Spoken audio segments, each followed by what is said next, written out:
తెలంగాణలో అధికారంలోకి వచ్చిన కాంగ్రెస్ ప్రభుత్వం ముందుగా 6 గ్యారంటీల ఫైల్ మీదనే సంతకం చేసింది. ఆ వెంటనే మహిళలకు ఆర్టీసీ బస్సుల్లో ఉచిత ప్రయాణం కల్పించింది.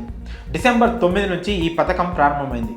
మహాలక్ష్మి పథకంలో భాగంగా అమలు చేస్తోన్న ఈ ఉచిత ప్రయాణ పథకం కింద తెలంగాణలోని మహిళలు, బాలికలు, ట్రాన్స్జెండర్లకు రాష్ట్ర వ్యాప్తంగా ఎక్కడి నుంచి ఎక్కడికైనా ఫ్రీగా ప్రయాణించే వెసులుబాటు కల్పించింది ప్రభుత్వం.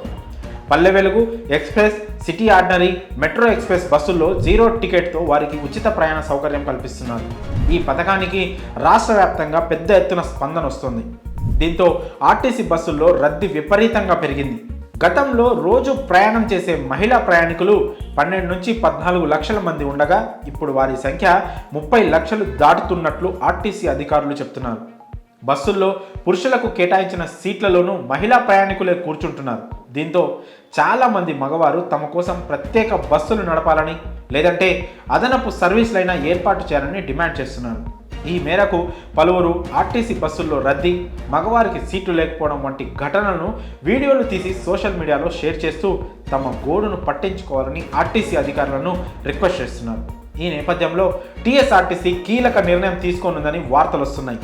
బస్సుల్లో రద్దీని దృష్టిలో పెట్టుకొని అవసరమైన రూట్లు, సమయాల్లో పురుషుల కోసం ప్రత్యేక బస్సులు నడిపే విషయంపై ఆర్టీసీ ఆలోచన చేస్తున్నట్లు తెలుస్తోంది. విద్యార్థులు, వృద్ధులు సహా పురుషులందరి కోసం ప్రత్యేక సీట్లు కేటాయింపుపై కసరత్తు జరుగుతున్నట్లు సమాచారం.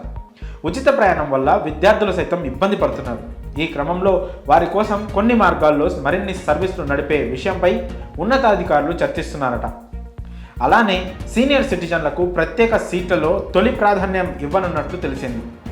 సమయాల వారీగా రద్దీపై సమగ్ర సమాచారం సేకరించాక పురుషులకు, విద్యార్థులకు స్పెషల్ బస్సులు నడపడంపై ఉన్నతాధికారులు నిర్ణయం తీసుకోనున్నట్లు సమాచారం. ఒకవేళ పురుషులకు స్పెషల్ బస్సులు సాధ్యం కాకుంటే మహిళలకు మాత్రమే ప్రత్యేక బస్సులు నడపడం అనే దాని మీద కూడా చర్చలు జరుగుతున్నాయని ఆర్టీసీ వర్గాలు చెప్తున్నాయి.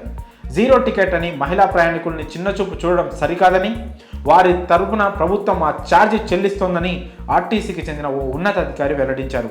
ప్రయాణికులకు ఇబ్బంది కలగకుండా పలు రకాల ప్రత్యామ్నాయాలపై దృష్టి పెట్టామని చెప్పారు.